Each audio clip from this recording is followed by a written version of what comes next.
Oke, senang sekali kita bisa ketemu lagi di acara pelatihan basic HRM pada hari ketiga ini. Saya sangat respect sekali kepada teman-teman sekalian yang masih tetap bersemangat untuk hadir di sesi ketiga ini. Dan itu cukup memberikan sinyal kepada kami bahwa teman-teman memiliki komitmen yang luar biasa untuk tetap terus belajar dan tetap produktif di tengah pandemi. Baik, telah hadir narasumber kita Bapak Dadang Budiaji, dan untuk itu kita langsung saja masuk pada materi hari ini. Kepada Bapak, dipersilakan. Baik, terima kasih Pak Hafiz. Assalamualaikum warahmatullahi wabarakatuh. Waalaikumsalam. Waalaikumsalam. Bagaimana suara saya, jelas terdengar? Jelas ya.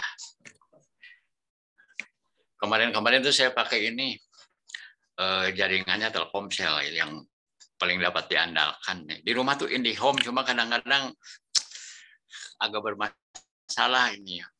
Iya. Ini saya pakai IndiHome nih, mudah-mudahan lancar itu ya. Ya, kemarin sempat ada kendala juga Pak di Zoom saya Pak, dan ternyata itu memang. Ya, sekarang udah sembuh ya. Iya, ya, alhamdulillah. Oh, bisa kayak gitu ya. Padahal udah bayar ya. Ya, mudah-mudahan lancar deh. Baik, rekan-rekan semua, kita masuk di sesi 3 sekarang ya. Sesi 3 ini kita akan membahas mengenai, kalau bahasa Inggrisnya itu adalah engagement and retention. Engagement and retention. Ya. Engagement ini istilah yang sekarang lagi banyak disebut-sebut. Ya. Sebelum masuk ke materi, saya ingin tahu apa yang Anda ketahui. Pernah dengar istilah engagement? Pernah nggak? Ada yang tahu? Kira-kira apa? Mari kita mungkin pernah dengar? Itu maknanya bisa beda-beda itu. Engagement. Kalau baca kamus, ternyata artinya pertunangan gitu ya. sebelum menikah, pertunangan dulu gitu ya.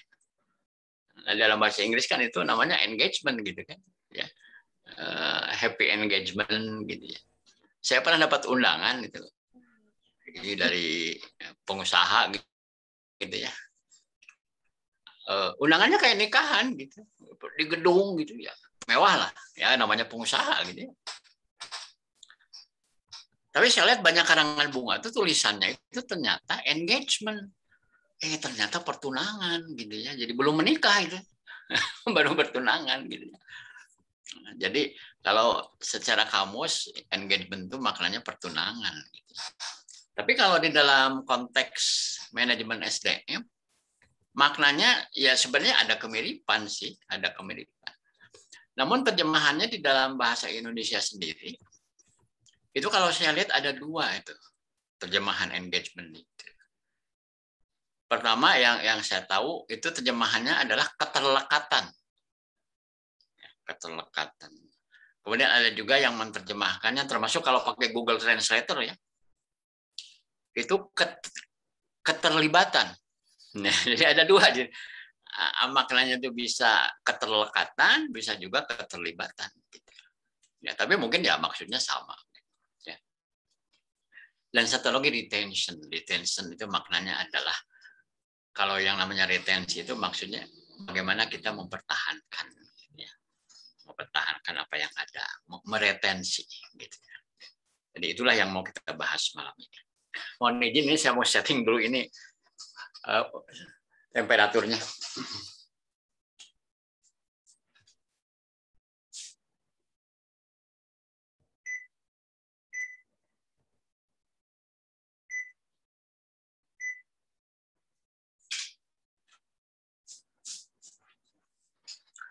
Oke, rekan-rekan udah dapat ya materinya ya. Saya mau presentasikan dulu.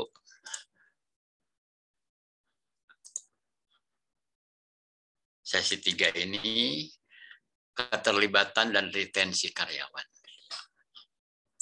Oke, udah kelihatan ya.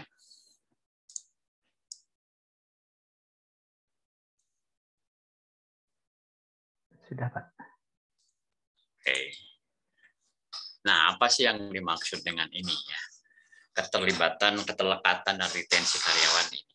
Ya. Di dalam kegiatan-kegiatan pengelolaan SDM, maka engagement dan retensi ini adalah kegiatan yang bertujuan untuk mempertahankan talenta berkinerja tinggi. Jadi yang dipertahankan itu talenta berkinerja tinggi. Ada juga yang menyebutnya adalah star employee.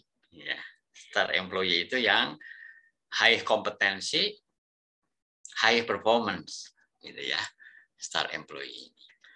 Kemudian memperkuat dan meningkatkan hubungan antara karyawan dan organisasi, ya supaya terintegrasi, gitu ya, terlekat gitu, satu sama lain, ya.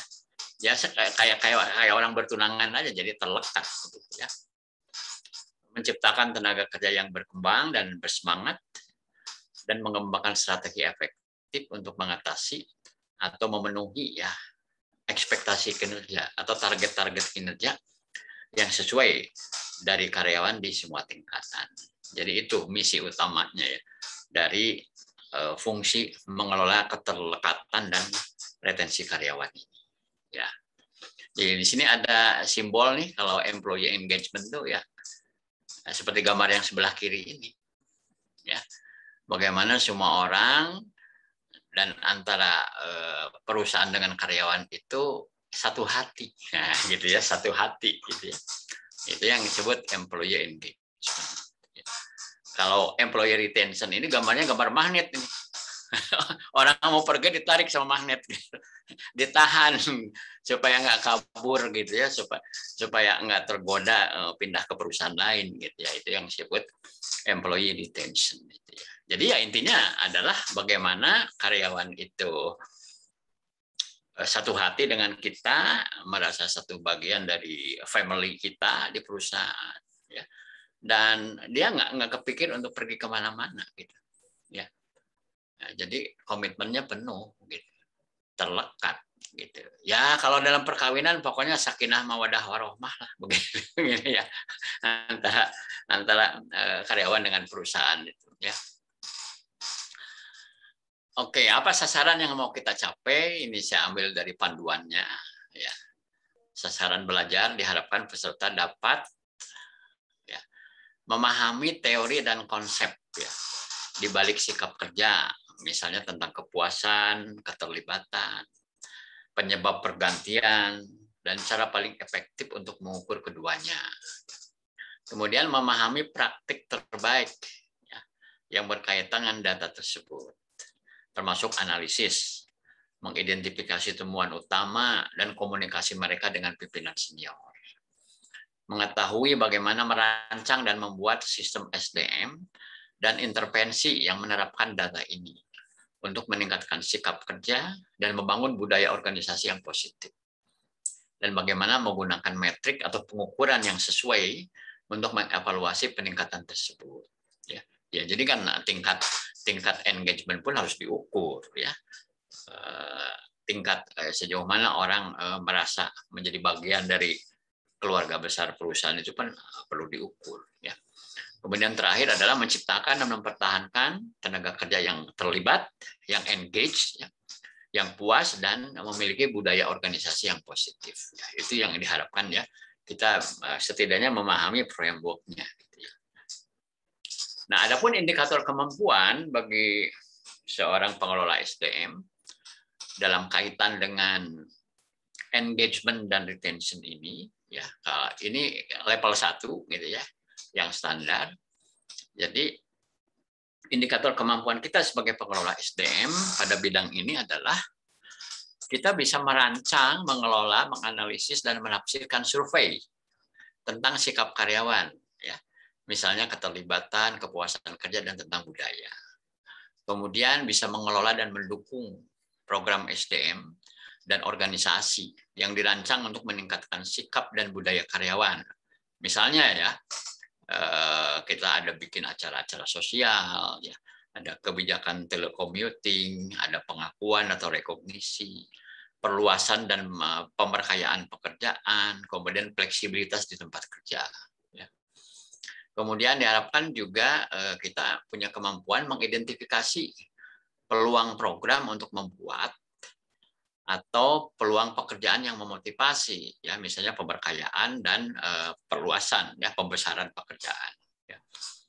Kemudian memantau perubahan dalam metrik atau ukuran turnover dan retensi, dan memastikan bahwa kepemimpinan menyadari perubahan tersebut. Ya. Kemudian melatih supervisor dalam menciptakan hubungan kerja yang positif dengan karyawannya. Melatih pemangku kepentingan atau para stakeholders tentang penggunaan kinerja organisasi, sistem manajemen, misalnya cara memasukkan sasaran kinerja, kemudian membuat peringkat. Kemudian membantu pemangku kepentingan memahami unsur-unsur kinerja karyawan yang memuaskan dan manajemen kinerja. Juga menerapkan dan memantau proses yang mengukur efektivitas sistem manajemen kinerja. Ya, jadi ini kaitannya juga bagaimana mengelola kinerja bawahan. Kemudian pada level yang berikutnya, indikator kemampuannya adalah kita bisa berkolaborasi dengan pemimpin lain, misalnya manajer-manajer di departemen lain, dalam menentukan strategi organisasi guna menciptakan tenaga kerja yang engage, ya, yang terlekat dengan perusahaan kita. Kemudian menerapkan praktik terbaik untuk retensi karyawan atau mempertahankan karyawan, ya, dalam program, dalam praktik dan kebijakan SDM, ya. Misalnya tentang RGP atau Realistic Job Review, ya, tinjauan pekerjaan yang realistis. Kemudian program pengembangan karir dan sosialisasi karyawan. Berikutnya adalah mengkomunikasikan kepada pemimpin senior lainnya hasil survei sikap dan budaya karyawan. Berikutnya adalah merancang dan mengawasi action plan untuk mengatasi temuan survei mengenai sikap karyawan. Merancang dan mengawasi program SDM dan organisasi yang dirancang untuk meningkatkan sikap karyawan. Ya, seperti tadi sebenarnya mengenai acara-acara sosial, gathering, ya, dan seterusnya. Secara holistik atau secara menyeluruh, memantau metrik organisasi atau ukuran organisasi tentang sikap karyawan, tentang pergantian dan retensi. Pergantian itu ada turnover, ya, istilah lainnya. Dan informasi lain tentang keterlibatan dan retensi karyawan. Merancang dan mengawasi sistem manajemen kinerja karyawan berbasis praktik yang terbaik guna memenuhi kebutuhan manajemen talenta organisasi. Dan terakhir, merancang dan mengawasi proses untuk mengukur efektivitas sistem manajemen kinerja. Jadi kelihatannya ini juga terkait dengan bagaimana seorang atasan itu mengelola kinerja bawahannya. Bagian pertama, saya akan sharing tentang memfasilitasi pengelolaan kepuasan dan keterlekatan pekerja. Bagaimana kita memfasilitasi ini, ya, mengelola kepuasan karyawan dan keterlekatan dari karyawan. Ini kalau Anda lihat di gambar ini adalah orang karyawan-karyawan yang puas, ya, happy, gitu ya, nice, ya, kelihatan bahagia, gitu ya. Jadi dari tampilan seperti ini kita punya kesan kalau karyawan-karyawan kita itu punya mimik muka atau ekspresi seperti ini, kesannya itu mereka itu happy, gitu ya, di tempat kerja. Ya, saya ruangan kerja kebetulan bisa memantau keluar masuk karyawan, gitu ya. Kadang-kadang saya suka bergurau. Sebenarnya kalau mau survei kepuasan kerja karyawan dan engagement itu, Anda lihat aja itu. Karyawan kalau masuk dan pulang itu banyak yang tersenyum atau enggak.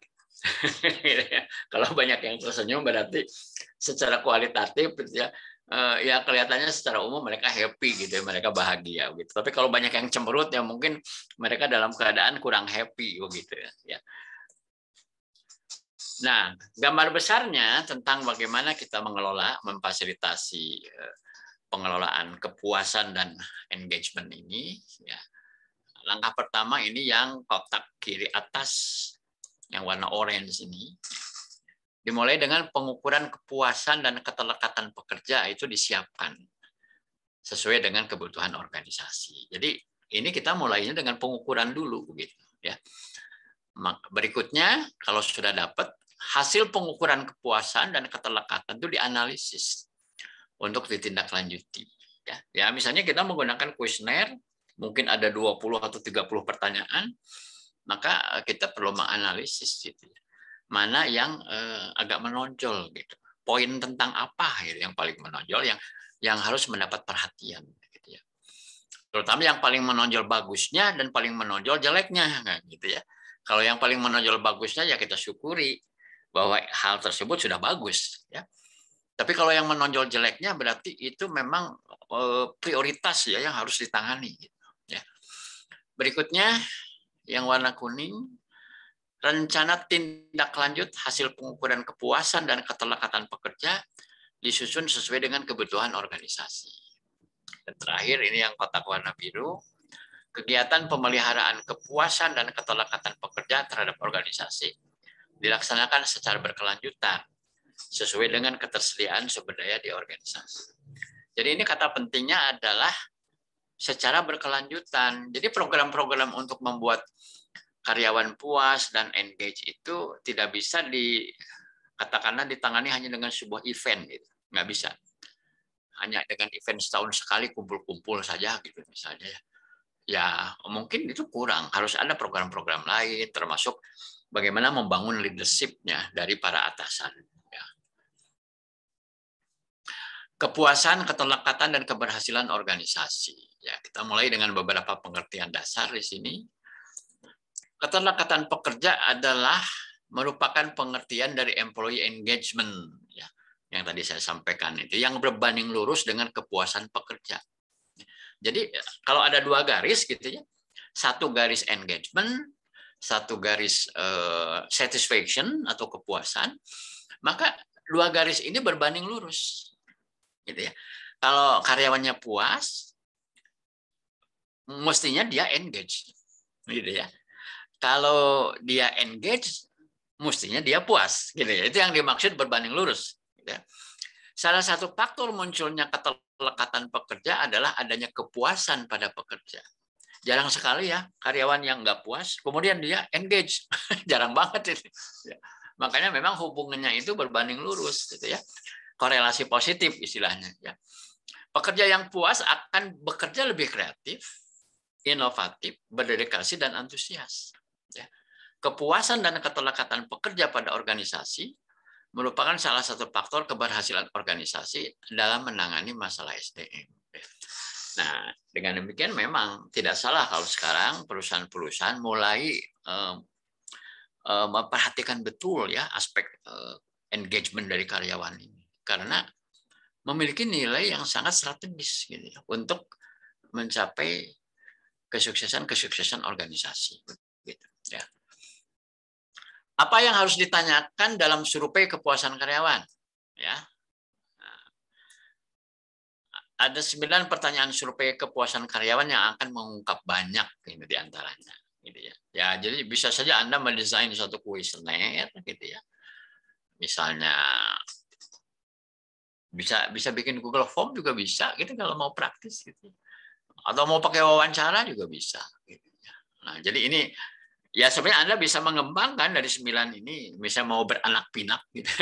Setiap satu butir menjadi 1A, 1B, 1C, ini bisa saja. Yang pertama nih, ini beberapa pertanyaan yang mungkin Anda bisa pakai kalau Anda ingin mengukur apakah karyawan kita ini puas atau tidak gitu bekerja di tempat kita. Pertama ya, apakah menurut Anda pekerjaan Anda itu bermakna? Ya bisa aja nanti Anda bikin skala misalnya 1 sampai 5 gitu. Atau cuma dia dan tidak, ya dan tidak gitu. Tapi sebaiknya pakai skala gitu ya. Pada skala sampai 10 ya, 1 sampai 10 ini kalau pakai 10 skala ya. Bagaimana Anda menilai keseimbangan kehidupan kerja Anda? Apakah balance atau tidak gitu ya. Apakah Anda terinspirasi oleh tujuan dan misi perusahaan kita? Apakah Anda menyukai budaya perusahaan kita? Pada skala 1 sampai 10, seberapa besar kemungkinan Anda merekomendasikan perusahaan kita sebagai tempat yang baik untuk bekerja? Secara hipotesis, jika Anda berhenti besok, apa alasan Anda? Nah, gitu ya. Apakah Anda merasa dihargai di tempat kerja? Apakah Anda merasa ada ruang untuk pertumbuhan pribadi, seperti misalnya peningkatan keterampilan? Apakah tim Anda menginspirasi Anda untuk melakukan pekerjaan terbaik Anda? Nah, ini contoh-contoh pertanyaan. Kalau kita mau melakukan survei kepuasan kerja dari karyawan.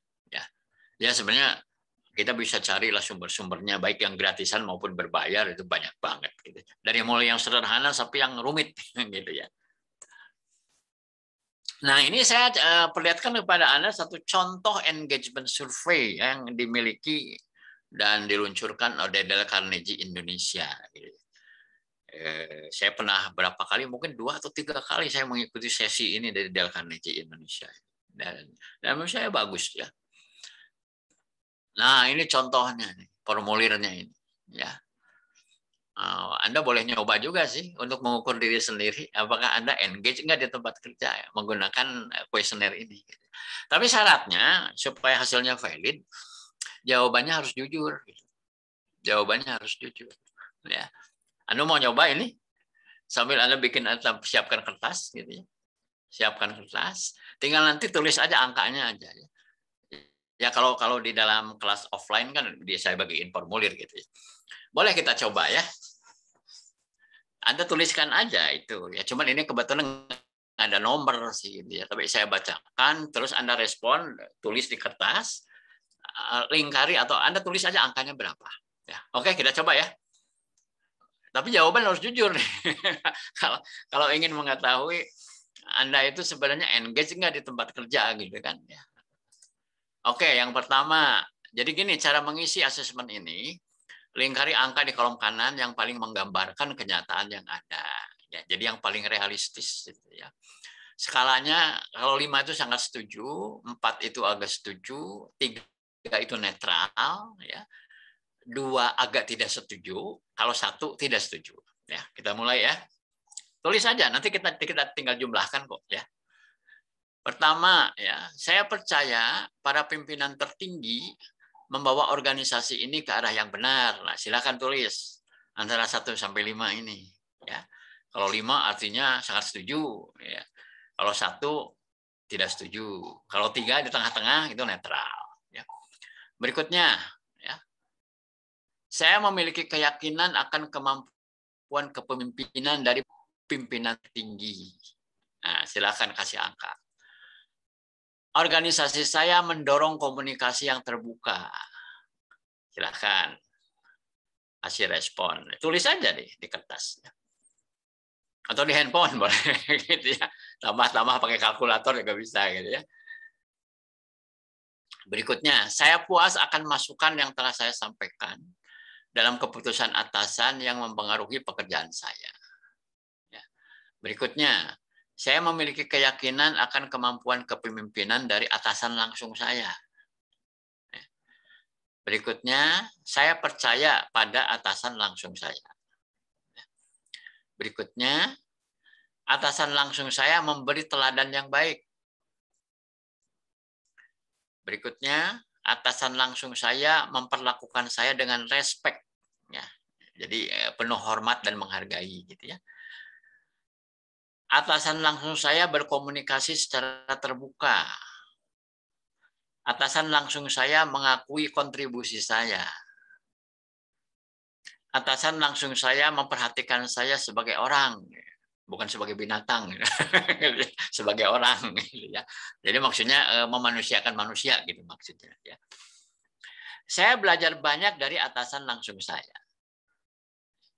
Saya mendapat masukan dan dorongan yang saya butuhkan untuk meningkatkan kinerja saya di tempat kerja.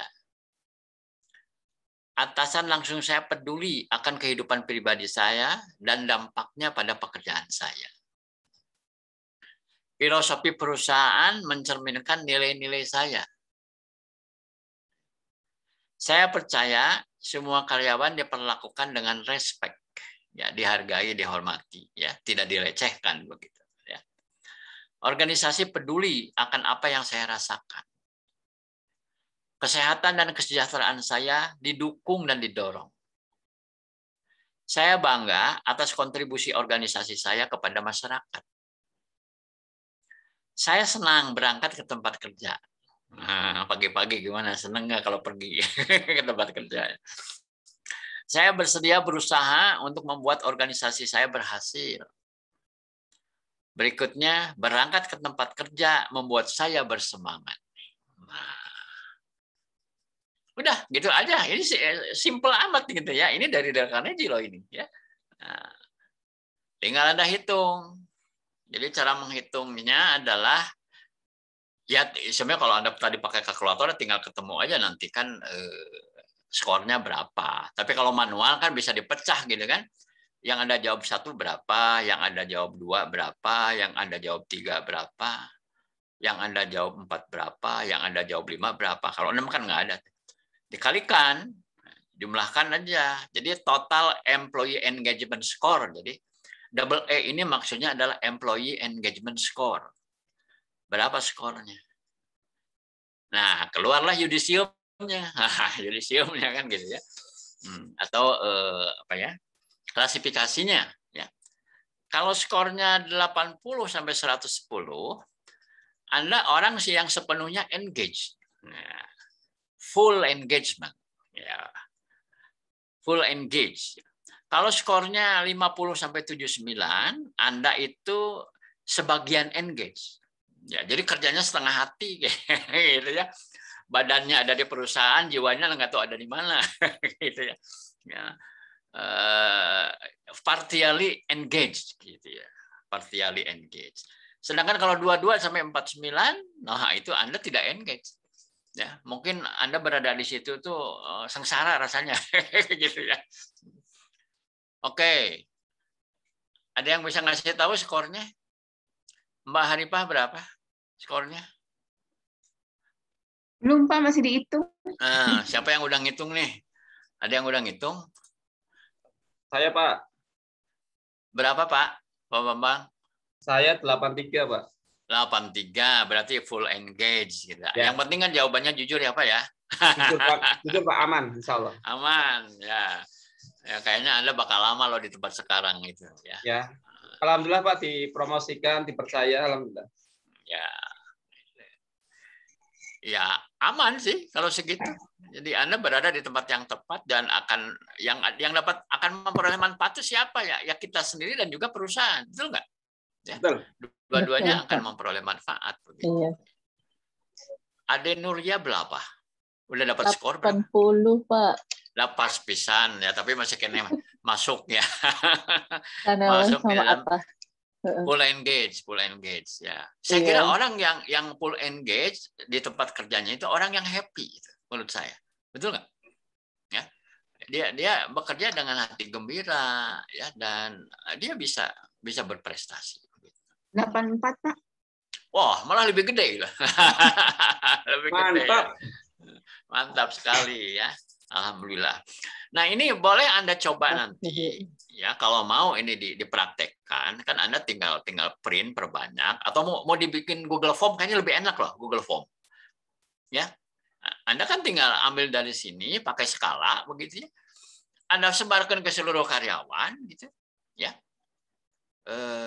Nanti bisa juga by leveling, by departemen nanti harus ada ya. Jadi ini kayak riset lah, kayak riset ya. Dan daripada manggil konsultan kan mahal, benar nggak? Mendingan Anda kerjakan sendiri gitu ya. Kalau pusing-pusing kan tinggal nanya saya kan gitu ya. Tinggal Anda scoring begitu, sehingga Anda tahu profil ya. Profil dari engagement karyawan kita itu ada di mana ya. Termasuk kalau ada identitasnya kita tahu siapa yang merasa engage ya, siapa yang setengah engage, siapa yang nggak engage sama sekali gitu ya. Oke, sebelum saya lanjutkan, silahkan kalau ada yang mau bertanya ya mengenai hal ini, boleh. Silahkan. Pak, saya mau bertanya soal engagement self assessment ini berapa persen Pak keakuratannya? Kan kadang kita kalau ditanya kan ada yang sungkan gitu Pak. Jadi mereka ngisinya itu nggak jujur gitu loh Pak. Terima kasih Pak. Ya. Format ini digunakan oleh lembaga yang cukup terkemuka. Ya. Pernah dengar Dale Carnegie? Coba Anda ketik di Google Dale Carnegie. Dale Carnegie Training itu salah satu lembaga training dan konsultan paling tua di dunia. Usianya sudah lebih dari 100 tahun. Ya. Dan training-trainingnya boleh dibilang salah satu paling mahal. Gitu ya. Nah, kebetulan kan saya alumni ya.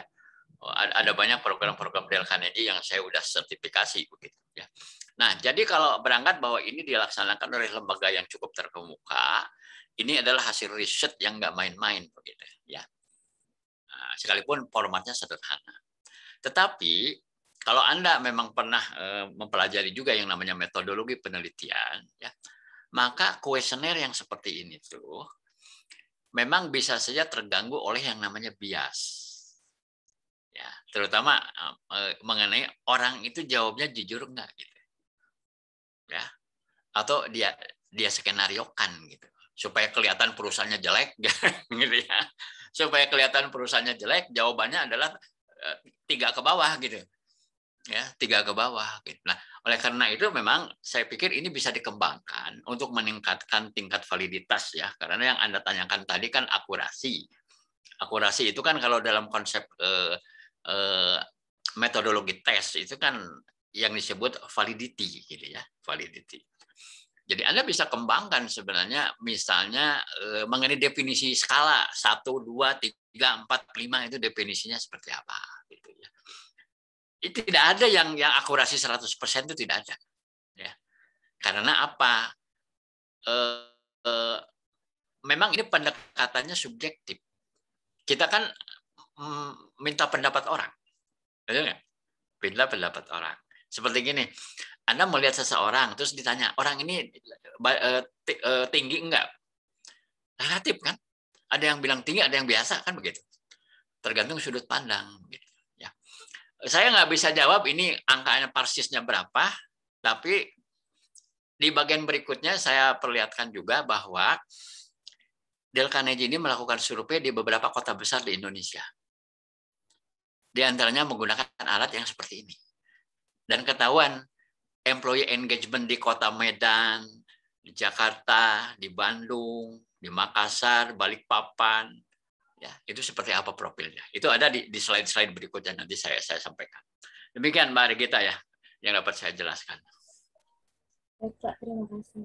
Oke. Pak, Ya. Saya boleh tanya sedikit nggak terkait engagement ini? Seandainya di sebuah perusahaan karyawan lama ini banyak, gitu. Apakah itu terkait dengan engagement tersebut atau memang mereka udah nyaman aja gitu di perusahaan itu? Karena yang di tempat saya saat ini rata-rata karyawan lama nih, untuk berubah atau kita ngasih suatu perubahan itu agak sulit. Jadi kita butuh brand-brand orang-orang yang mewakili untuk mereka bisa lihat gitu, tapi agak sulit. Kalau orang lama ini apakah mereka terikat sangat baik dengan perusahaan atau memang udah nyaman aja? Gitu. Bisa terhubung ke situ nggak Pak? Bisa, memang kaitannya ke sana. Salah satu ciri orang engage itu adalah masa kerjanya lama. Ya. Tinggal persoalannya adalah dia bekerja lama itu sambil memberi kontribusi yang baik atau tidak. Baik. Ya. Atau cuma numpang makan. Baik. Numpang makan aja gitu ya. Iya. Tapi kalau ditanya kontribusinya apa ya bosnya sendiri apa ya dia tuh katanya. Ya pokoknya dia mah orang lama aja kayak gitu ya. Nunggu pensiun ya Pak? Nunggu pensiun. Gitu. Betul. Iya. Ya, maka memang gini, ada perbedaan ya antara kepuasan karyawan dengan keterlibatan karyawan. Itu ada perbedaan. Kalau kepuasan itu kan cuma dari sisi karyawan bahwa dia nyaman. Dia happy. Gitu ya. Tapi kalau bicara engagement itu adalah kepuasan plus performance. Bedanya itu kalau yang saya pahami ya. Engagement itu sama dengan puas plus performance gitu ya, bukan hanya sekedar dia puas tapi dia berkontribusi gitu. Ya. Oke Pak. Gitu Pak. Iya. Silakan yang lain boleh. Pak punten. Kalau berarti kalau engagement-nya tinggi artinya otomatis orang itu puas ya Pak? Oh iya. Berbanding lurus. Tapi kalau puas sebenarnya juga belum tentu engage. Kalau kita memasukkan unsur prestasi di dalam engage. Iya kan? Kan ada orang yang happy tapi minimalis. Minimalis. Minimalis itu ya bakal santai aja. Baru kerja itu kalau ada bos memperhatikan, kerja giat. Kita kalau enggak ya santai. Tapi nggak kemana-mana orang ya, memang dia enak kok, enak. Ya. Nanti saya sampaikan ciri-cirinya ya. Orang yang full engage seperti apa cirinya, yang setengah kayak gimana, yang nggak engage sama sekali seperti apa. Ada karakteristiknya gitu, ciri-ciri. Oke, ada yang lain? Silakan. Pak, maaf Pak, kalau misalkan ternyata dari hasil survei tersebut, misalkan ternyata banyaknya yang memang sebagian engage dan juga yang tidak sama sekali, nah itu bagaimana ya Pak? Harus dikirim ini, kursus di sana, di AGIM sana, di manajemen kolbu. Ya berarti kita harus punya program ya. Karena kan kalau misalkan seperti tadi Bapak sampaikan, misalkan harus jujur gitu kan. Nah, kemudian ternyata memang semuanya istilahnya memang apa adanya gitu kan. Nah itu kira-kira solusinya seperti apa ya? Ya solusinya kita harus bagaimana punya program untuk meningkatkan engagement. Ya. Nah dari poin-poin yang ditanyakan, mana yang lemah berarti itu prioritas, Pak. Misalnya banyak yang tidak percaya sama atasan. Atasan tidak berkomunikasi terbuka. Berarti PR-nya apa? PR-nya adalah program pengembangan kepemimpinan. Betul kan? Ya, betul. Iya. Para atasannya mesti diperbaiki kompetensi kepemimpinannya karena banyak keluhan dari bawahannya. Iya kan? Jadi nanti perbaikannya itu bukannya sekedar perusahaan ngerubah policy, naikin upah gitu ya, piknik tiap bulan, nggak selalu begitu. Bisa saja atasan-atasannya mesti dipasantrenkan semua gitu, ya. Biar mereka menjadi pemimpin-pemimpin yang lebih baik begitu, ya. Yang lebih disayangi oleh bawahannya, lebih diidolakan oleh bawahannya begitu. Gitu Pak Budi. Ya, terima kasih Pak. Makanya kan tadi dikatakan itu datanya harus dianalisis, malah poin by poin harus dilihat berapa skornya. Idealnya kita melakukan sensus. Ya, cuma syaratnya gini, memang itu mereka harus jawab apa adanya. Cuma problemnya begini, kalau mereka disuruh nuliskan nama, biasanya mereka gitu ya, agak nggak terlalu berani untuk jujur. Gitu. Sieun dicirian cek orang Sunda mah gitu. Ya, makanya ya kadang ada juga dengan metode blind questionnaire. Maksudnya blind questionnaire itu apa? Anda nggak perlu mencantumkan nama dan identitas, ya, supaya Anda memiliki kebebasan untuk menyampaikan respon secara jujur apa adanya. Ya. Cuma itu pun pisau bermata dua. Bisa aja ada orang-orang yang hatinya kurang baik, gitu. Sehingga dia pengen kesannya perusahaan itu jelek, gitu. Dia jelek-jelekin jawabannya, gitu. Nggak ada tanggung jawab juga sih. Selalu memang ada plus minus gitu. Disuruh tulis nama, mungkin orang nggak jawab apa adanya, gitu ya. Nggak tulis nama pun mungkin sebagian bisa jujur, tapi sebagian juga ada yang ya katakan karakternya nggak bagus, justru dia membuat rusak hasil kuesioner begitu. Bisa juga. Gitu. Tapi ini kan ikhtiar kan, ikhtiar gitu. Dan memang sebaiknya di briefing dulu di awal ya. Jadi kita kan ingin memperbaiki kondisi yang ada, maka untuk supaya tahu apa yang harus diperbaiki, kan Anda harus memberi masukan. Apa adanya. Kalau baik, bilang baik. Kalau enggak, ya bilang enggak gitu. Jangan ada beban. Gitu kan? Nah, barulah hasil survei ini akan bermanfaat. Buat semua. Gitu. Bukan buat perusahaan, tapi juga buat karyawan. Oke, ada yang lain? Silakan. Kalau enggak, saya lanjut pada slide berikutnya.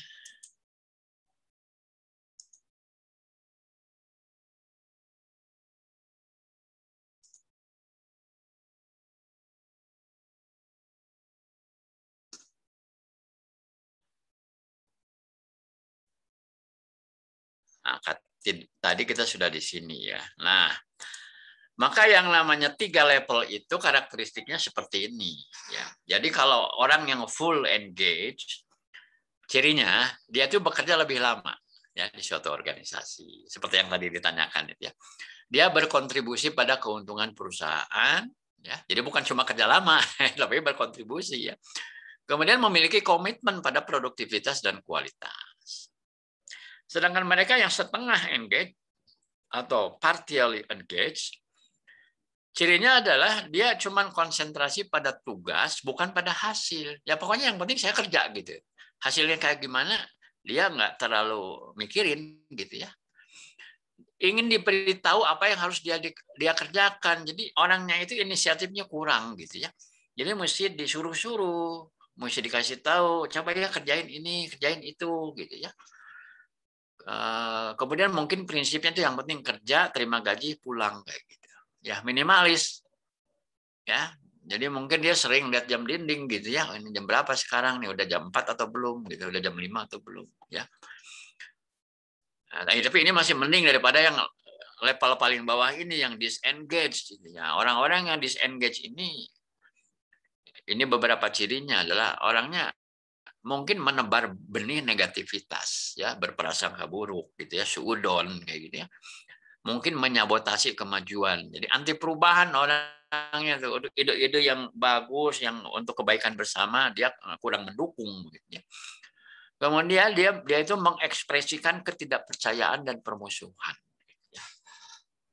Ya, inilah ciri-cirinya. Ya, mudah-mudahan kita tidak memiliki orang-orang disengage ini, atau kalaupun ada, jangan banyaklah persentasenya.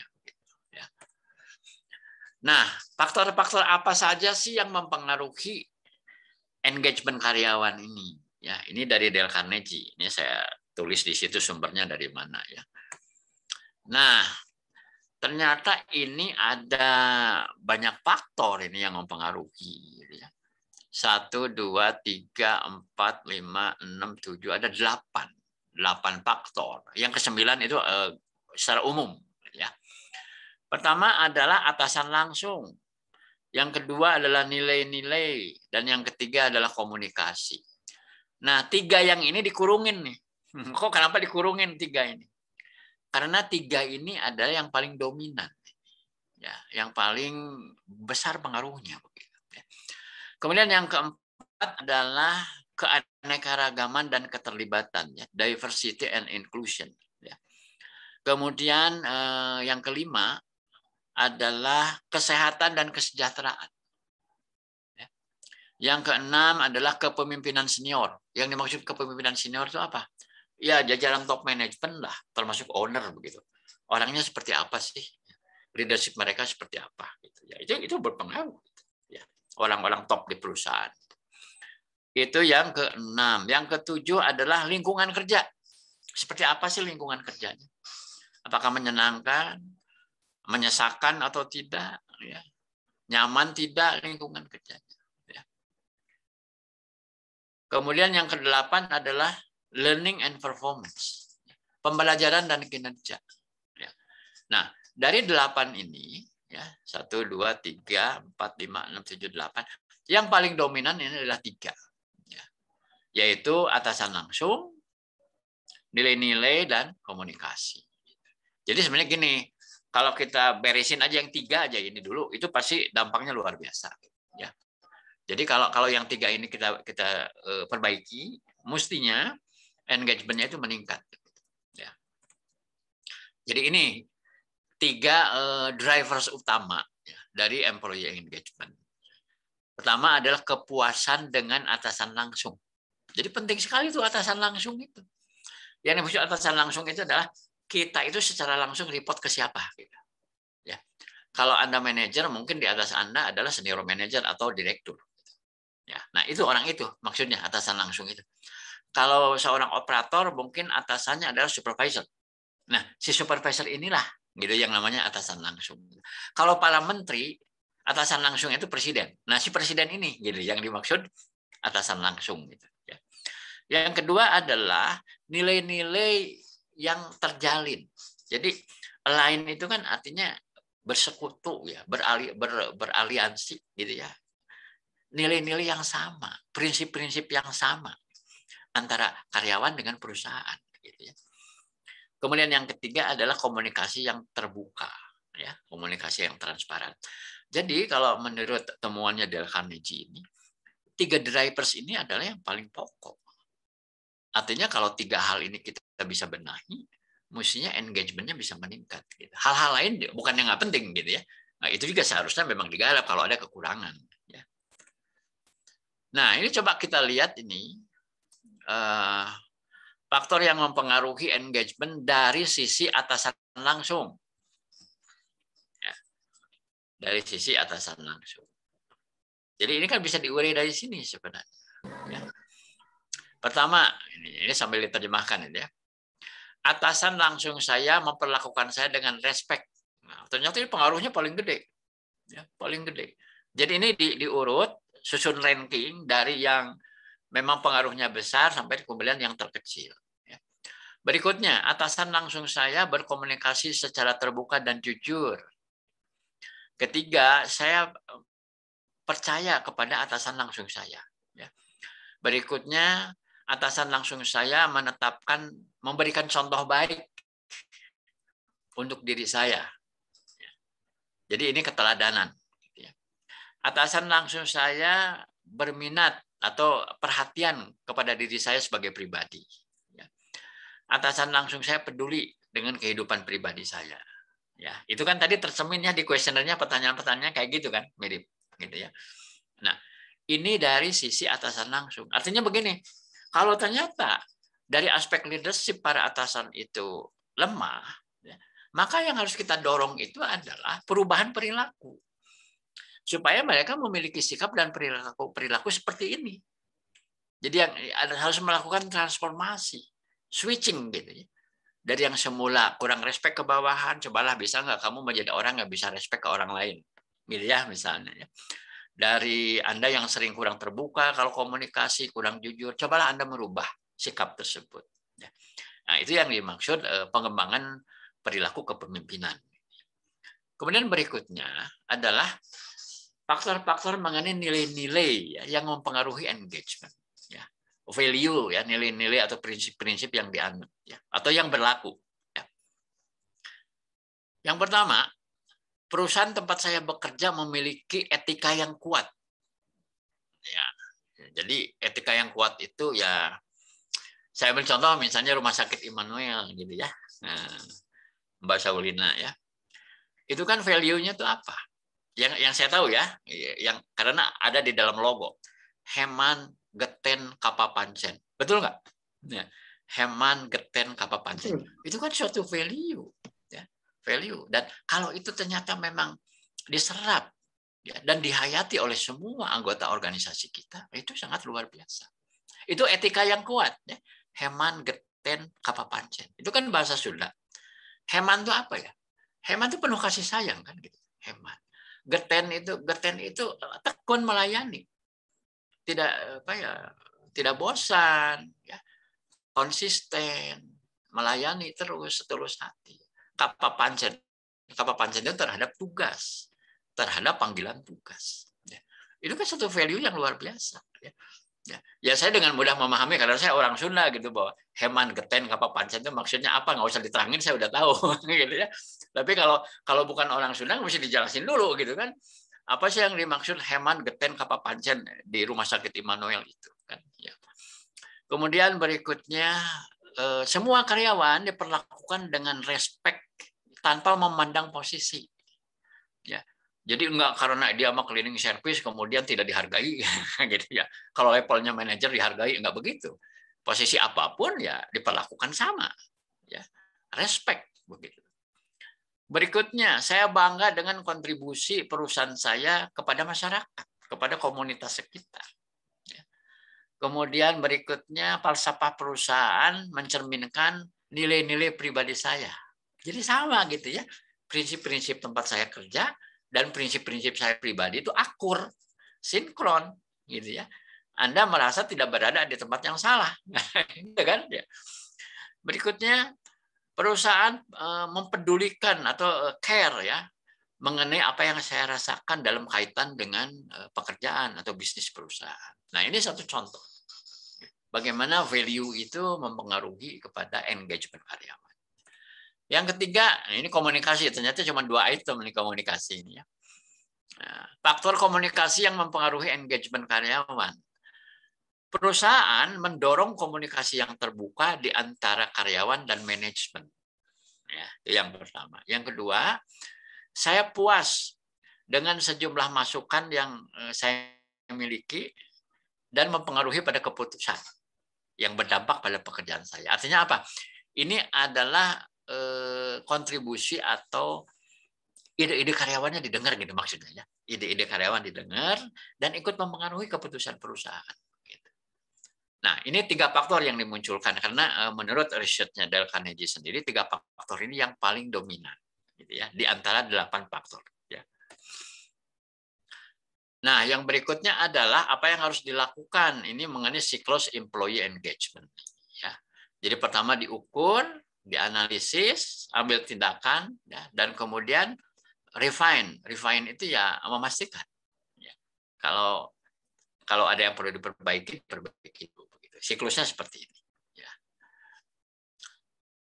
Oke, sampai sini sebelum masuk pada bagian berikutnya ya. Silakan kalau ada yang mau ditanyakan boleh.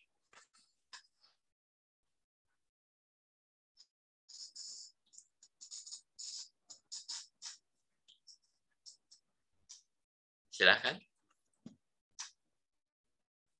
Belum ada? Saya mau bertanya, Pak. Silakan. Itu tadi yang tentang keanekaragaman dan inklusi, kenapa kok bisa lebih tinggi nilainya daripada kesehatan dan kesejahteraan? Karena biasanya setahu saya orang-orang itu kebanyakan engagement sama pekerjaannya karena mereka merasa nyaman dan kebutuhan mereka tercukupi gitu. Terima kasih. Ya. Coba saya perlihatkan ini ya yang tadi slide-nya ya.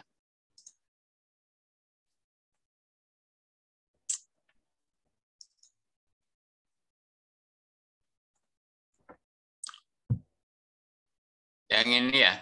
Iya. Diversity and inclusion itu ranking 4 gitu ya. Ranking 4 sebenarnya. Betul ya? Betul.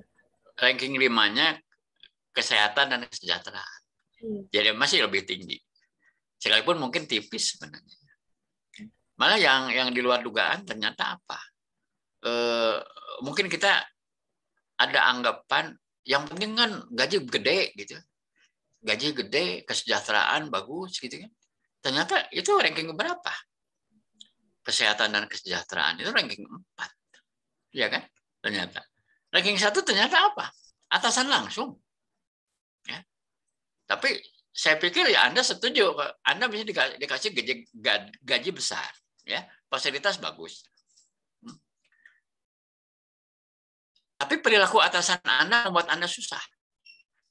Kira-kira Anda lama nggak di situ? Ya.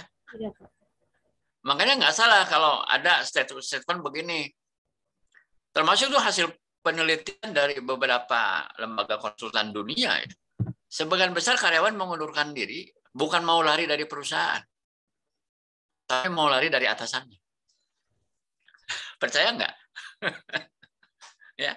Jadi kalau atasannya brengsek, gitu, ya, itu lebih menjadi driver orang untuk resign gitu. Iya. Daripada hanya sekedar gaji kurang. Gaji kurang.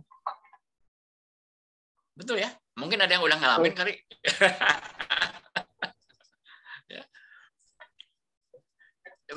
Kalau saya melihat urut-urutan ini, menurut saya masih oke lah, masih masuk akal gitu dengan apa yang saya ketahui gitu ya. Bahwa atasan langsung itu ranking 1 gitu. Kalau atasannya beres kelakuannya, kepemimpinannya bagus, mestinya separuh dari masalah itu bisa teratasi. Gitu. Ya. Kedua adalah nilai-nilai. Ya. Nilai-nilai itu kan seperti beginilah. Ya. Misalnya nih, Anda seorang Muslim yang taat. Anda diterima kerja di sebuah perusahaan dengan gaji besar, fasilitas bagus. Ya. Tapi Anda memutuskan Anda tidak join di perusahaan itu. Karena apa?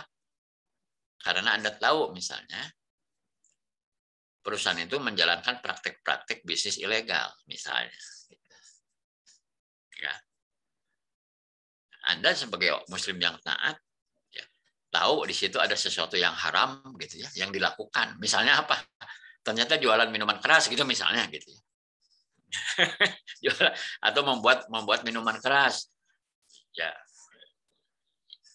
Anda tidak akan nyaman gitu kerja di tempat itu karena merasa bahwa itu bukan tempat Anda yang seharusnya ada di situ. Karena bertentangan dengan nilai-nilai yang Anda yakini. Itu satu contoh. Value ternyata memang penting. Yang ketiga komunikasi. Yang berikutnya ini bukan tidak pengaruh, ada pengaruh. Ya. Cuma berdasarkan hasil riset, ya, urut-urutannya itu seperti ini. Bisa saja kalau misalnya kita meneliti di tempat lain dengan populasi yang berbeda, mungkin tidak mirip. Tidak persis 100% seperti ini gitu hasilnya. Toh kalau Anda lihat misalnya skripsi atau tesis di perguruan tinggi itu kan banyak yang judulnya mirip kan. Cuman objek tempat penelitiannya berbeda ya. Ya tidak persis juga sih kesimpulan dan sarannya kan begitu ya. Jadi ada faktor-faktor yang sifatnya situasional ya, tergantung dari objek tersebut. Demikian, Mbak. Penjelasannya kurang lebih seperti itu. Oke, ada pertanyaan lain? Silakan.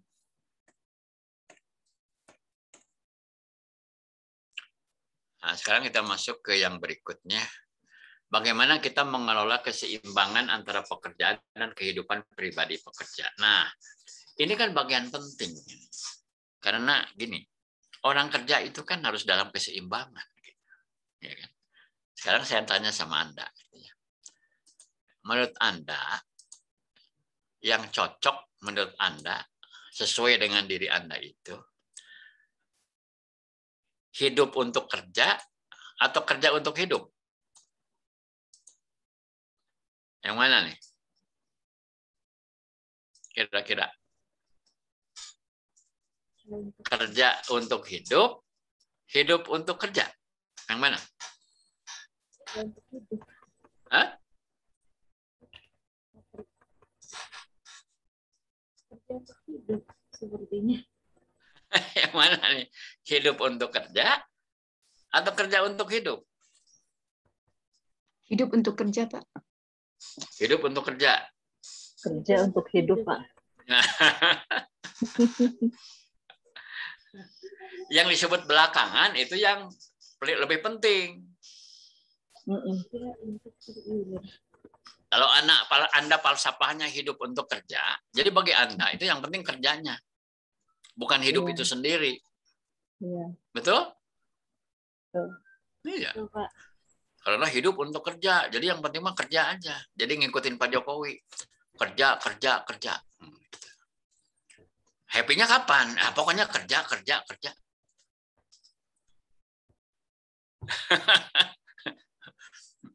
Kalau di saya pakai itu semboyan itu, tapi ujungnya sukses. Jadi kami punya yel-yel di perusahaan itu, kerja, sukses. Jadi saya melengkapi arahan Pak Jokowi. Gitu. Ujungnya harus sukses. Gitu. Kalau nggak ada ujungnya kerja melulu, terus suksesnya kapan gitu? Ya. Sayang saya tidak diangkat jadi penasehat beliau di istana gitu ya. Kalau enggak saya mau kasih advice ke beliau ya. Jadi gimana? Mau berubah prinsip? Mau hidup untuk kerja atau kerja untuk hidup? Kalau prinsip Anda itu hidup untuk kerja, ya, wilujeng stres gitu. Karena bagi Anda yang penting kerja. Bukan hidup itu sendiri gitu. Betul nggak? Tapi kalau kerja untuk hidup, ya berarti kerja itu bukan tujuan. Tapi suatu alat bantu. Sarana supaya hidup kita bermakna kan begitu. Ya. Ya ini advice aja sih, terserah Anda juga sih mau milih yang mana, bebas aja. Gitu ya. Cuma kalau saya mah nggak mau stres. Hidup ini harus dinikmati. Bekerja itu hanya satu sarana aja gitu untuk membuat hidup kita lebih baik, lebih bermakna. Ya salah satunya kan dengan kerja. Gitu. Ya kan. Dengan kerja kan kita juga bisa bermanfaat buat orang lain, buat perusahaan. Nah, tapi sebenarnya ini tuh saya bicara ini tuh dalam kerangka apa? Sebenarnya adalah kerangka keseimbangan. Yang disebut work and life balance, WLB gitu ya. Work and life balance. Jadi harus ada keseimbangan antara kehidupan kerja dan kehidupan pribadi gitu. Ya. Itu yang dimaksud ya. Dan ini kan satu konsep yang penting ya. Bahkan ILO sendiri itu program-program untuk mewujudkan work and life balance itu makin banyak gitu ya program-programnya itu. Ya.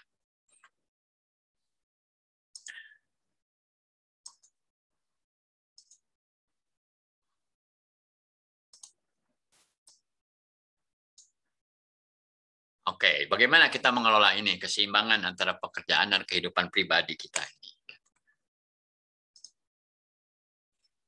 Apa sih yang dimaksud work and life balance itu dan apa sih pentingnya? Ya. Work and life balance itu adalah kondisi seimbang antara pekerjaan dengan kehidupan pribadi.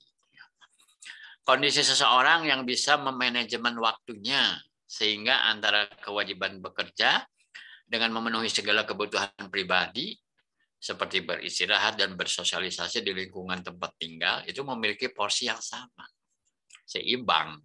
Ya, work and life balance menjadi sebuah hal yang sangat ideal untuk dicapai. Mengapa? Banyak sekali kasus pekerja yang terlalu fokus pada karir hingga mengorbankan kebutuhan pribadinya, mengorbankan kehidupan pribadinya sendiri. Ya. Seseorang yang memiliki keseimbangan antara kehidupan kerja dan pribadi cenderung memiliki produktivitas kerja yang lebih baik, juga etos kerja yang lebih berkualitas. Ya.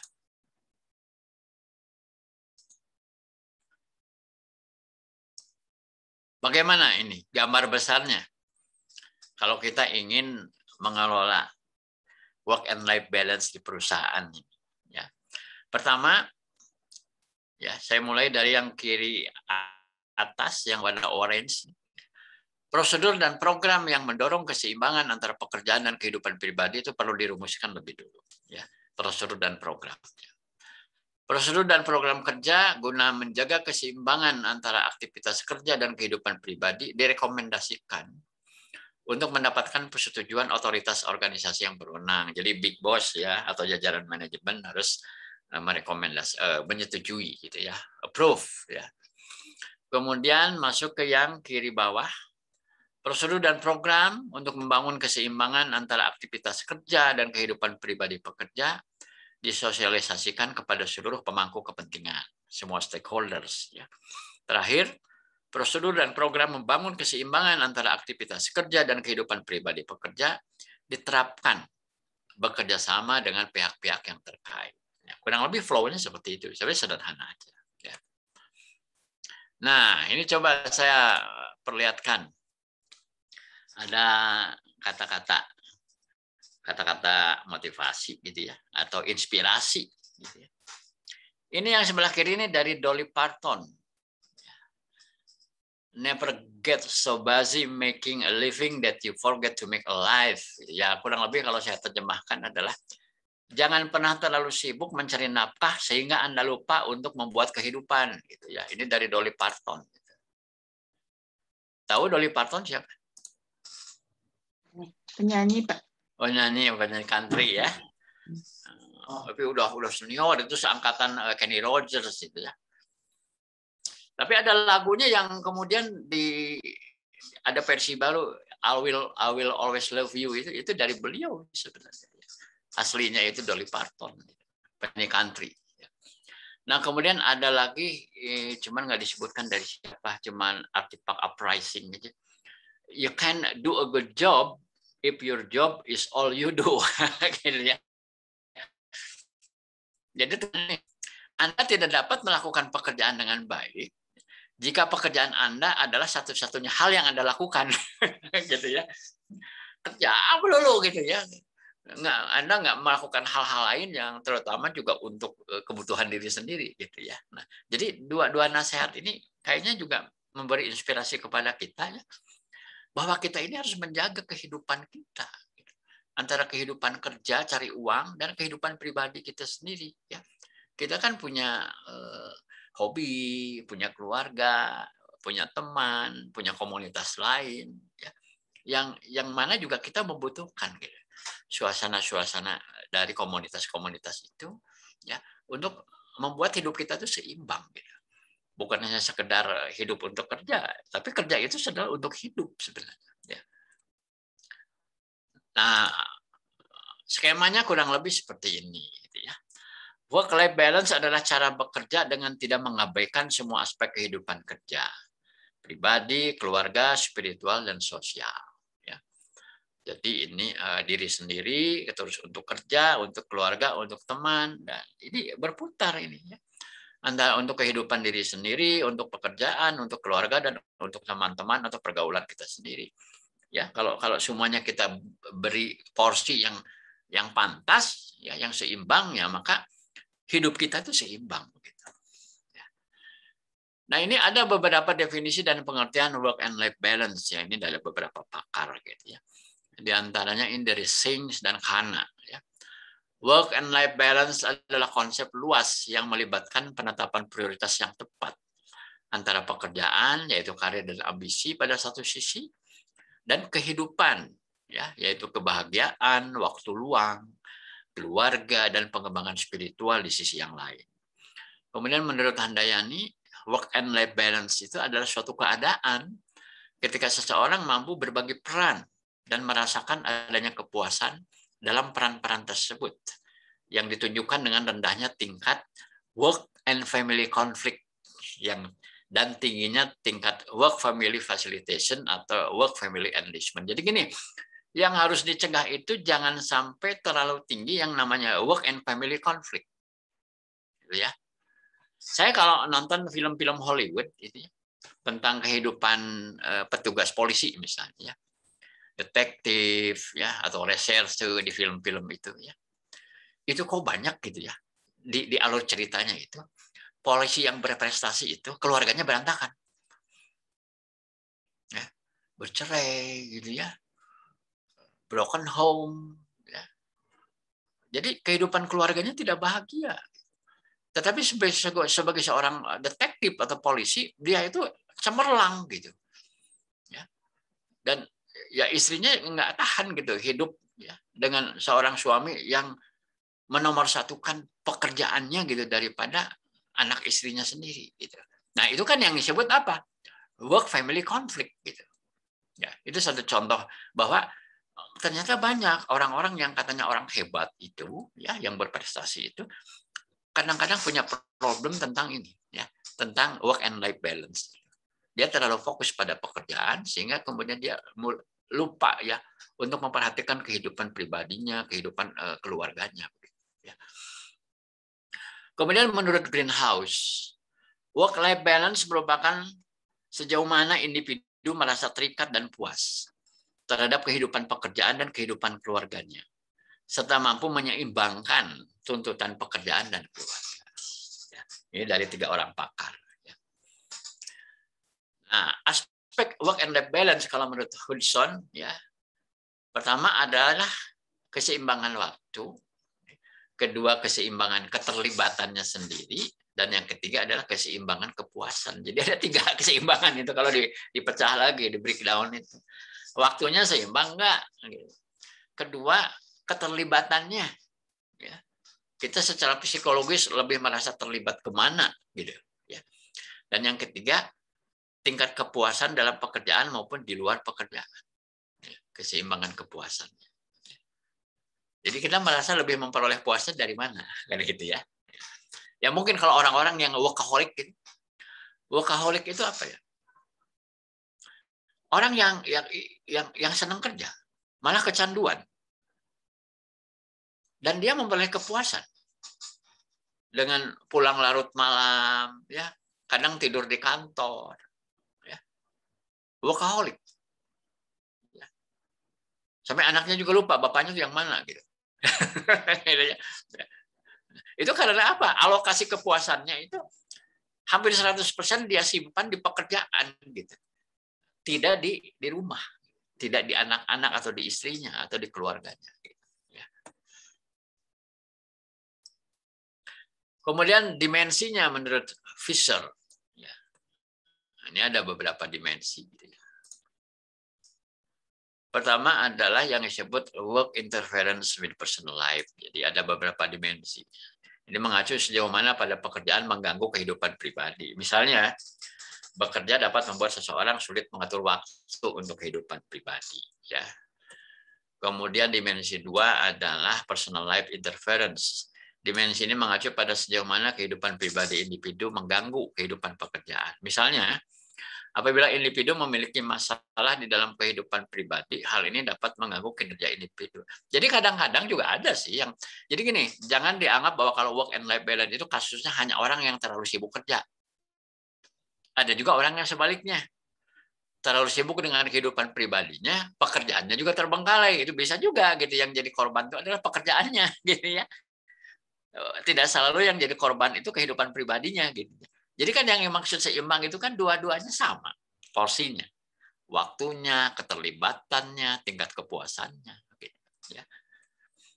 Kemudian di dimensi yang ketiga adalah personal life enhancement of work. Ya, dimensi ini mengacu pada sejauh mana kehidupan pribadi dapat meningkatkan performa individu dalam dunia kerja. Misalnya, apabila individu merasa senang dikarenakan kehidupan pribadinya menyenangkan, maka hal ini dapat membuat suasana hati individu pada saat bekerja juga menjadi menyenangkan. Jadi kalau kehidupan pribadinya happy, bukan tidak mungkin kehidupan kerjanya pun happy.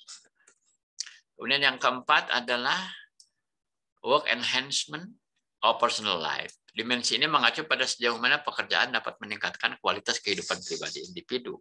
Misalnya, keterampilan yang diperoleh individu pada saat kerja memungkinkan individu untuk memanfaatkan keterampilan tersebut dalam kehidupan sehari-hari.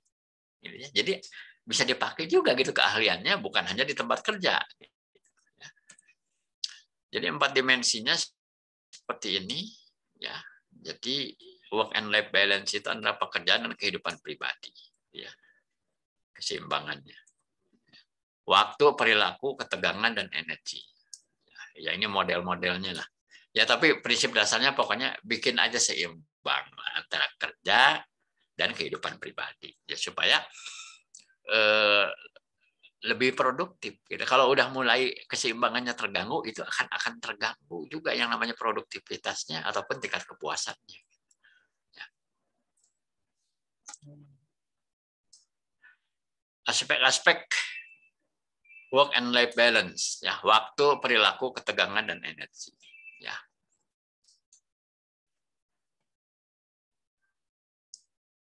Faktor yang mempengaruhi. Ini ada 4 yang mempengaruhi. Pertama, karakteristik kepribadian. Ya. Jadi memang tiap orang juga mungkin beda, gitu ya. Nah, bagaimana dia mewujudkan keseimbangan itu. Karakteristik kepribadian, misalnya orang yang ambisius, perfeksionis, dan memiliki kecemasan. Berarti sedikit banyak mungkin ada semacam problem psikologis ya, problem psikologis. Terlalu ambisius, perfeksionis, dan memiliki kecemasan. Mungkin ini perlu konseling ya, yang seperti ini. Supaya hal-hal seperti ini itu bisa dinetralkan. Kedua, karakteristik keluarga, misalnya konflik peran dan ambiguitas peran dalam keluarga. Ya. Jadi antara suami istri itu terjadi ketidakjelasan peran, gitu ya. Ya, makin modern kehidupan manusia kan memang problema keluarga itu makin kompleks ya dibandingkan dengan kakek nenek kita begitu ya. Kemudian karakteristik pekerjaan meliputi pola kerja, beban kerja, dan jumlah waktu yang digunakan untuk bekerja dapat memicu adanya konflik. Kemudian sikap meliputi pengetahuan dan perasaan-perasaan dan kecenderungan untuk bertindak. Ya, bagaimana kita bersikap? Apakah kita sering berpikir positif atau lebih sering berpikir negatif? Terutama itu, sikap-sikap. Nah, berikutnya kita masuk ke strategi untuk menciptakan work and life balance. Bagaimana strateginya? Dan kita yang mengelola SDM itu harus memahami hal-hal ini, dan mungkin ada beberapa program perusahaan yang harus mempertimbangkan bahwa work and life balance pun harus dijaga. Ya, semua kan demi stakeholders, ya, demi perusahaan dan demi karyawan juga. Gitu. Ya. Pertama, jam kerja yang fleksibel. Menyediakan penyusunan waktu yang fleksibel dan dapat dikonsultasikan untuk seluruh karyawan. Ya.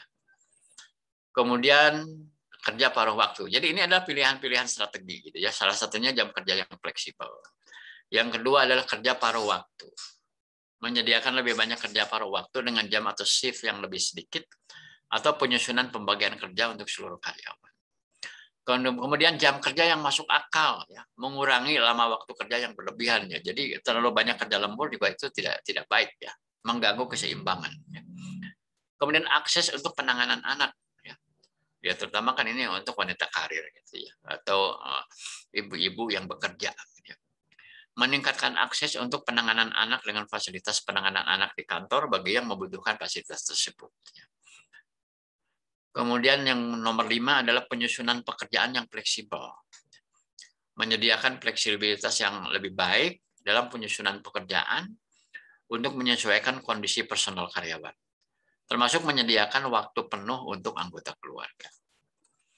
Yang keenam, cuti harian. Mengizinkan karyawan untuk meminta dan mengambil cuti dalam waktu harian. Yang nomor 7, mobilitas pekerjaan. Menyediakan mobilitas yang lebih baik untuk karyawan, dapat berpindah dari rumah sakit, tempat kerja, dan layanan kesehatan untuk menemukan penyusunan pekerjaan yang lebih sesuai.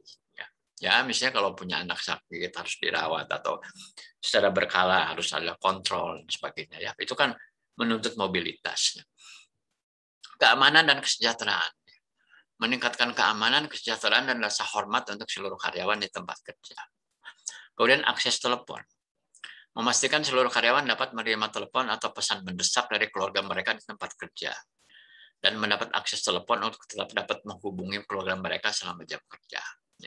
Ya, memang kadang-kadang juga ini bisa pisau bermata dua, ya. Kadang kalau tidak ada aturan main yang jelas pun bisa saja kontraproduktif. Gitu. Jadi ini menghandle ini juga harus bijak, gitu, ya. harus cukup cermat. Gitu, ya. Nah, berikutnya saya masukkan juga informasi atau sharing tentang regulasi ketenaga kerjaan dan work and life balance, ya, terutama yang saya ambil dari Undang-Undang 13. Di undang-undang yang baru juga nggak beda jauh karena masih banyak juga yang dipakai. Jadi sebenarnya di dalam regulasi kita pun ada aturan-aturan, syarat dan ketentuan yang sebenarnya juga dalam rangka mewujudkan keseimbangan tadi. Ya, cuman pendekatannya pendekatan regulasi, gitu ya. Coba ini saya tampilkan. Ya. Ini adalah maksudnya juga untuk menciptakan yang namanya keseimbangan kehidupan kerja dan kehidupan pribadi. Ya, misalnya nih kalau di Undang-Undang 13 itu di pasal 76 nih, ya. Ada aturan yang seperti ini. Pekerja perempuan yang berumur kurang dari 18 tahun dilarang dipekerjakan antara pukul 23 sampai jam 7 pagi. Ya. Pengusaha dilarang mempekerjakan pekerja perempuan hamil yang menurut keterangan dokter berbahaya bagi kesehatan dan keselamatan kandungannya maupun dirinya apabila bekerja antara pukul 23 sampai pukul 7 pagi. Pengusaha yang mempekerjakan pekerja perempuan antara pukul 23 sampai dengan pukul 7 pagi wajib memberikan makanan dan minuman bergizi dan menjaga kesusilaan dan keamanan selama di tempat kerja. Berikutnya, pengusaha wajib menyediakan angkutan antar jemput bagi pekerja perempuan yang berangkat dan pulang bekerja antara pukul 23 sampai dengan jam 5 pagi. Kemudian ini mengenai waktu kerja di pasal 77.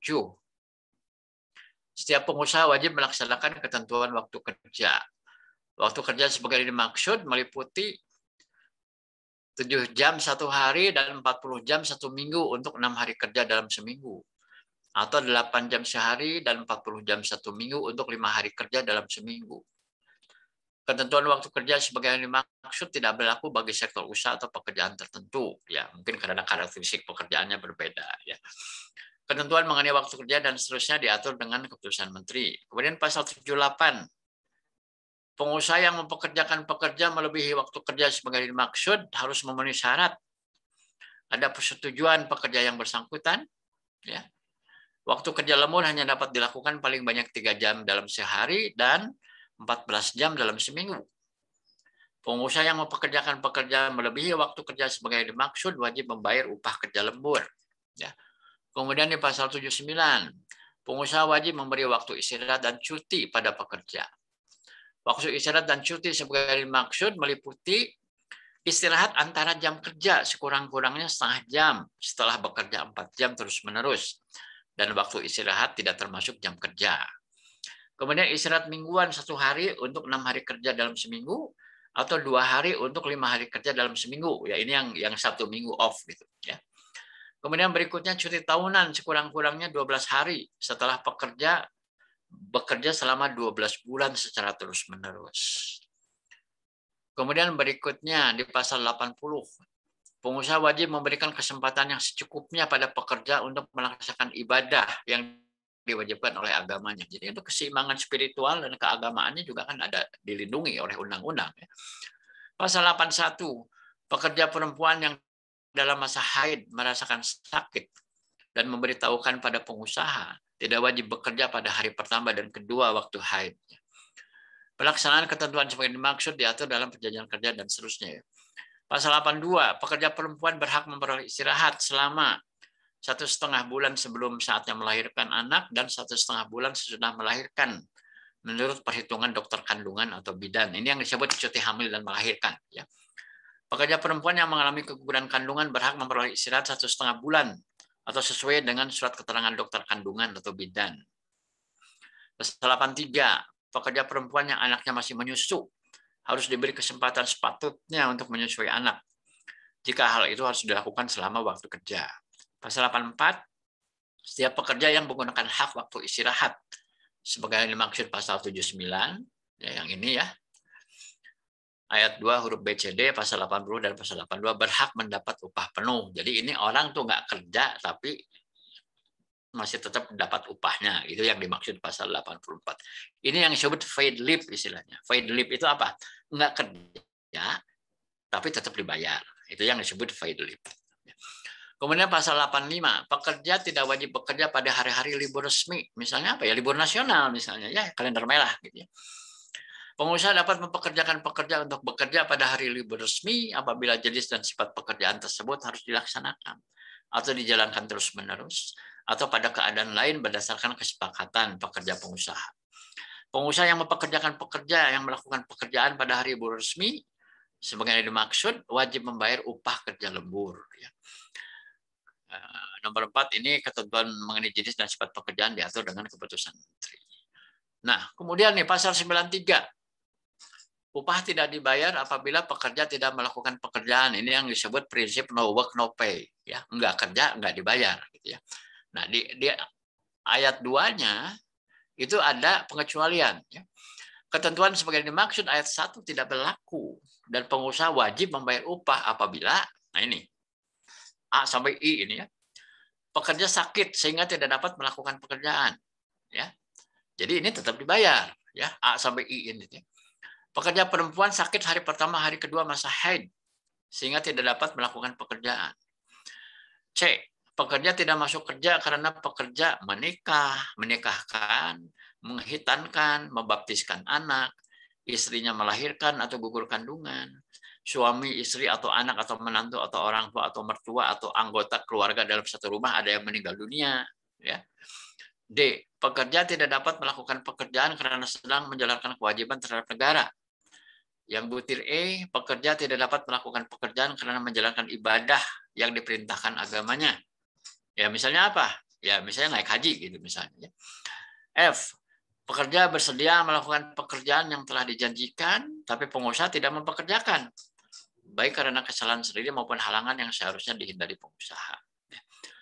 Butir G, pekerja melakukan hak istirahat, melaksanakan hak istirahat itu misalnya cuti ya, cuti tahunan misalnya. Ya.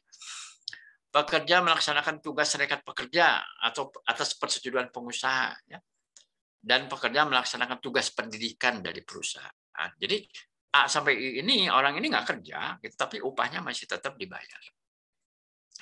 Nah, terus kita mulai dari mana nih ya untuk mengelola yang namanya engagement, kemudian mempertahankan karyawan dengan cara menciptakan keseimbangan gitu ya, kehidupan kerja itu ya. Kita mulai dengan menata ulang company value. Jadi kalau kita belum merumuskan nilai-nilai perusahaan atau dirasa perlu ada revisi, ya kita harus menata kembali.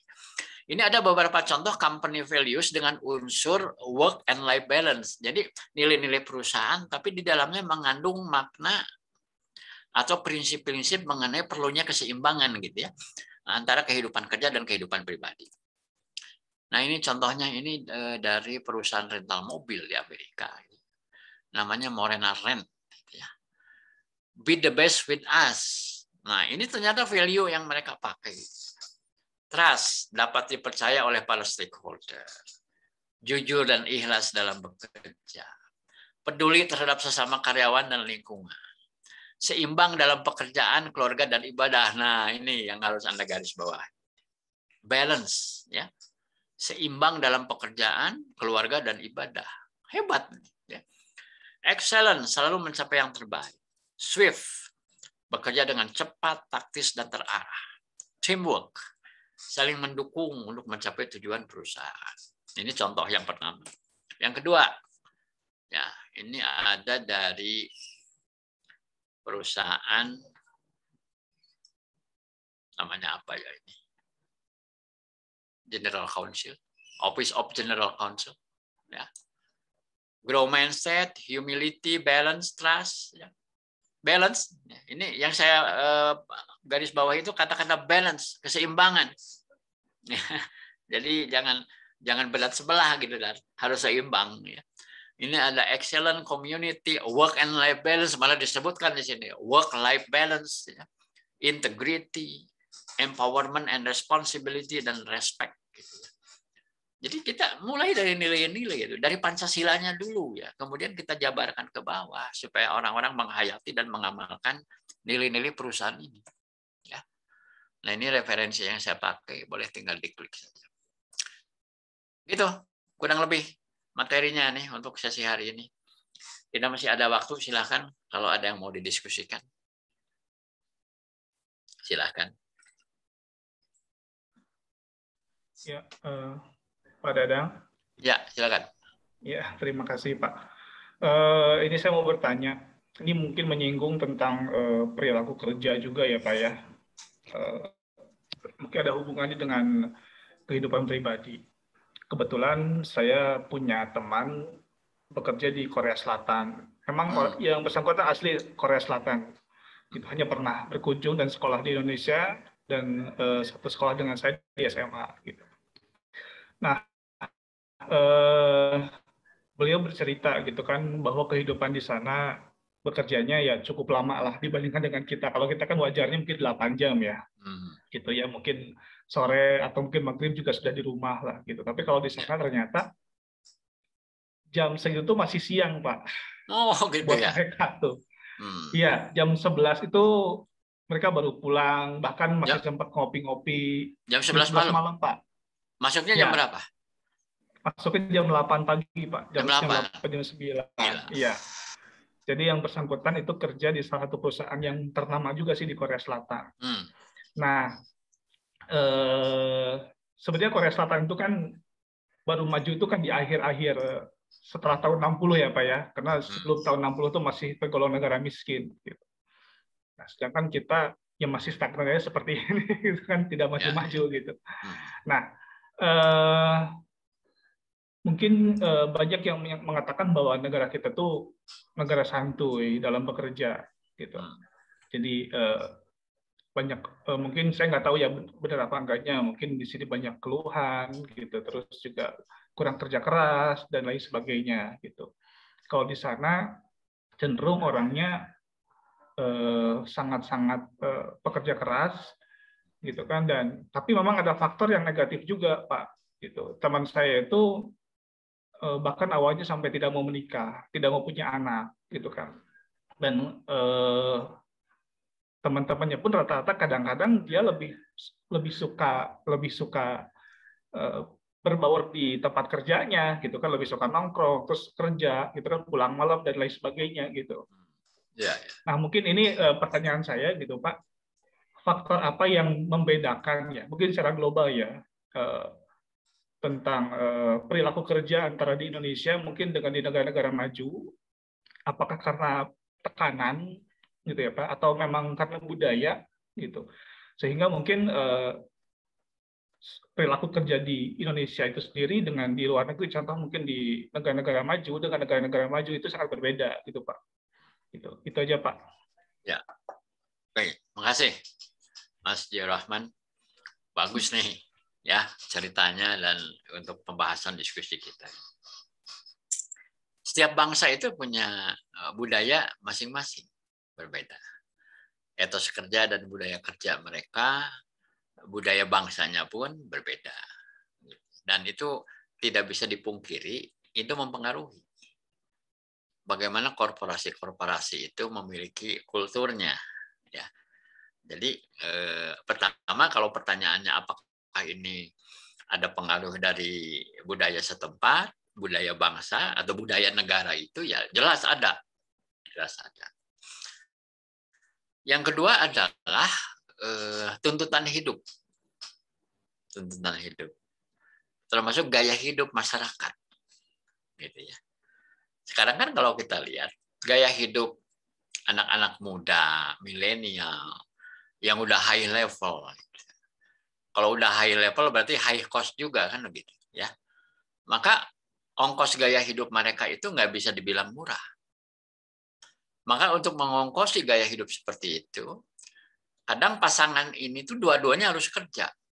Malah mungkin mau nggak mau dipaksa dua-duanya harus cari uang. Ya, kalau nggak pernah cukup. Ya, dengan biaya hidup dan gaya hidup di perkotaan, metropolitan. Ya.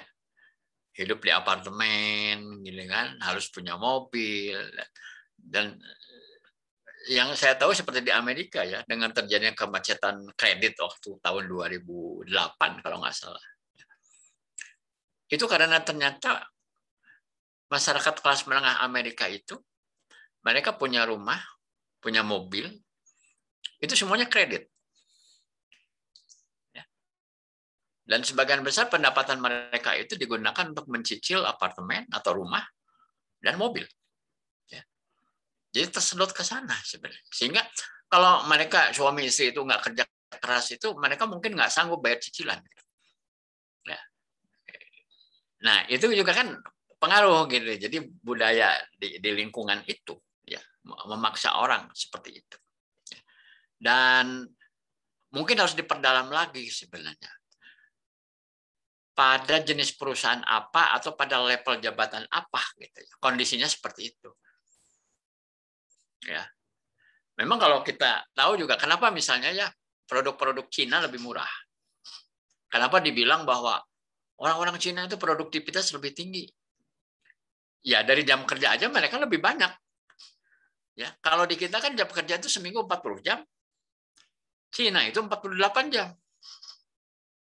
Lebih banyak. Gitu ya.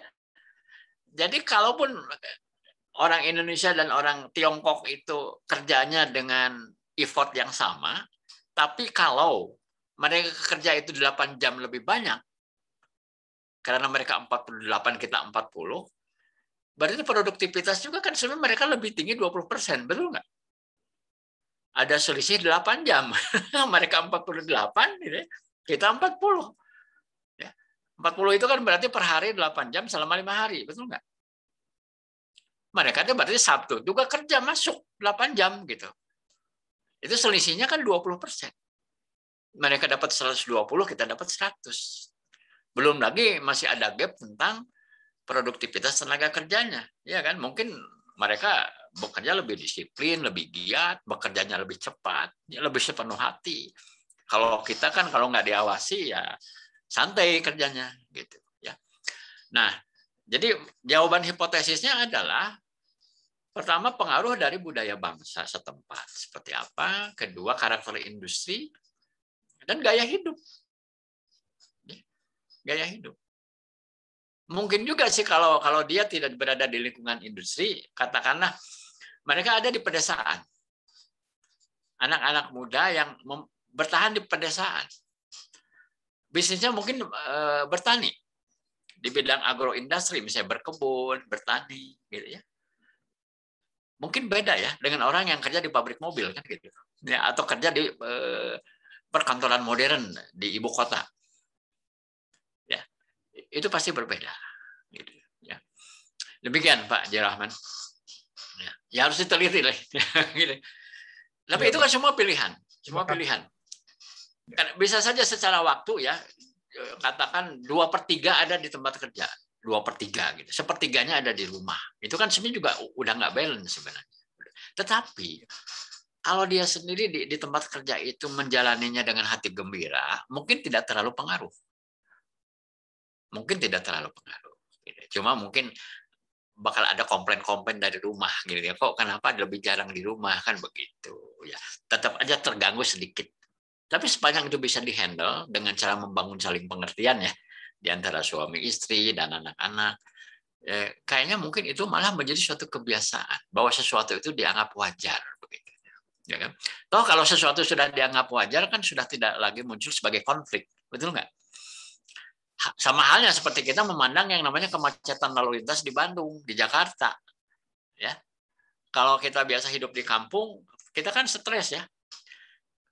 Kok macet sih? Kita ngabisin waktu di jalan gitu kan. Tua di jalan ya. Kebayang nggak orang yang rumah di Bogor ya kerja di Jakarta. Ya.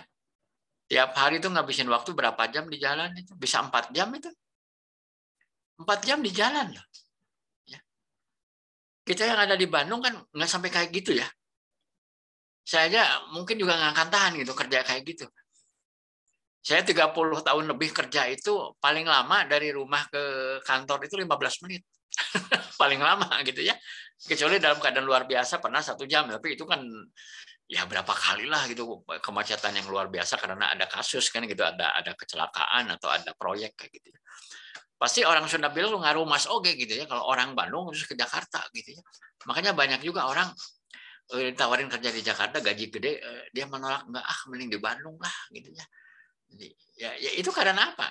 Mindset kita ya bahwa kita udah nyaman dengan di Bandung atau nyaman di kampung gitu ya. Pada saat kerja di kawasan industri yang hiruk pikuk atau perkotaan yang hiruk pikuk ya. Mungkin pendapatan sedikit lebih tinggi tapi kadang-kadang itu ya nggak worth it gitu ya, nggak worth it gitu. Jadi ada sesuatu yang priceless sebenarnya yang nggak bisa dihitung duit ya, yaitu kita punya keleluasaan waktu ya, bisa lebih lama berkumpul dengan keluarga gitu ya. Kita tidak stres di jalan gitu. Kan itu priceless, betul ya, priceless gitu. Saya kira demikian ya. Silakan yang lain mungkin ada lagi yang mau diobrolin ya, boleh.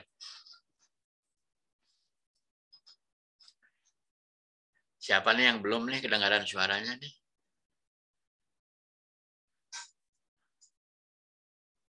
Silakan mumpung ada waktu. Pak Hafiz mungkin bisa bantu Pak Hafiz merangsang. Ayo, barangkali masih ada yang ingin ditanyakan. Silakan. Dari Ibu Haripah Saulina yang atau dari Mbak Regita?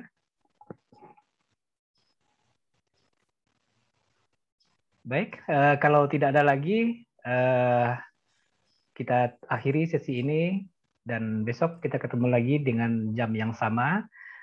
Terima kasih atas perhatiannya. Selamat malam, selamat istirahat. Assalamualaikum warahmatullahi wabarakatuh. Waalaikumsalam. Terima kasih, Kak Dadang. Selamat beristirahat, sampai ketemu besok ya. Baik, selamat malam semua. Terima kasih Pak. Izin lift.